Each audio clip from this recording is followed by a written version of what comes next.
Ayan, meron tayo dito mga guys, isang customer o followers natin. Ayan, meron siyang isang plastic na padala. So, palanda to sa inyo mga guys, yung weapon niyang unit. Okay. So, ganyan, gali. So, ang problema nito mga guys, papalitan daw natin ng spokes bago. Tapos, sisilip tayo dito sa iyang pang pailis.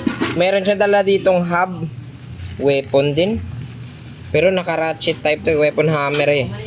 Tapos, meron din siyang crank boots, ragusa spokes, amaman. Meron din siyang disc pad. Tapos, meron siyang tube dito.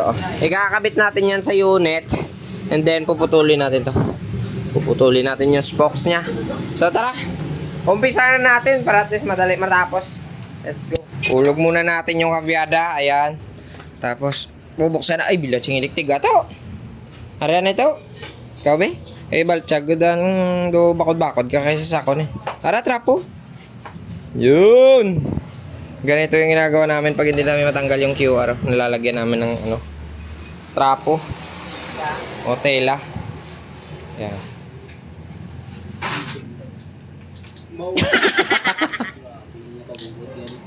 Hindi ako ginang QR kung kaysa sang weapon do tama gid siya kaganot kung matakod na bla pero kung magpasulod umok lang man. Nga dili ka ta pena na sige. Ara na nagtikab na siya. No, bilat sing ilik ya pabudayan niya pang animal kong amigo. Nice one boy, ang galing mo boy. Ano niyang iyang weapon ni man? Made for war. Spartan gali na siya. Okay, weapon Spartan gali. So ito na lang harap. Humokman. Amo man tigaman. Okay ka, so island na naman na rim man lang na dakwaon takagantar. Ang harap niya nga ano ang balya ang harap daw? Oh, yung harap daw na interior, yun do yung papalitan natin. Sabi niya. So magbabadbad tayo mamaya, ipapahigad ta na lang para at least hindi na natin mabutangan sa dibla.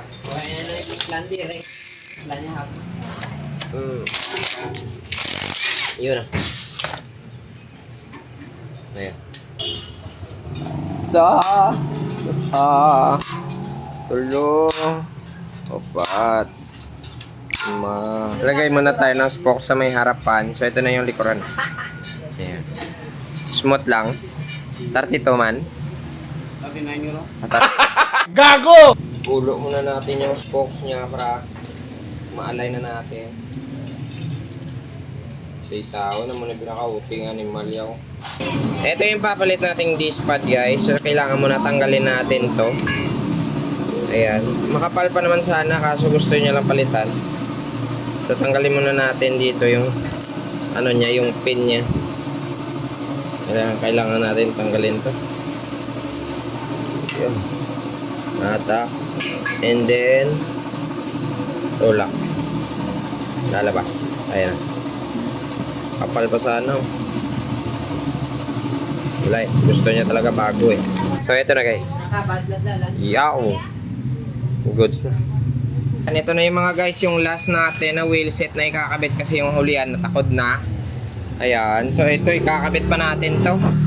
Yung kanyang crank protection. Na dapat dito sa kabilang yan. Ang bla. Are. Ito. Yun. Kabila. Tapos, sige. Yan. Bilang singilig. So, ayun na gani guys. Tapos, nalagid man ang unit ni boss sa pag-align. Bagong spokes, bagong hub, bagong tube sa harap.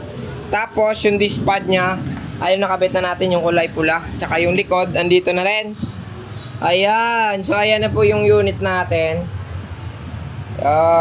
Di po. Talabi na kami na tsura. Ayan. So, bago tayo magpaalam, sound check muna natin, ha?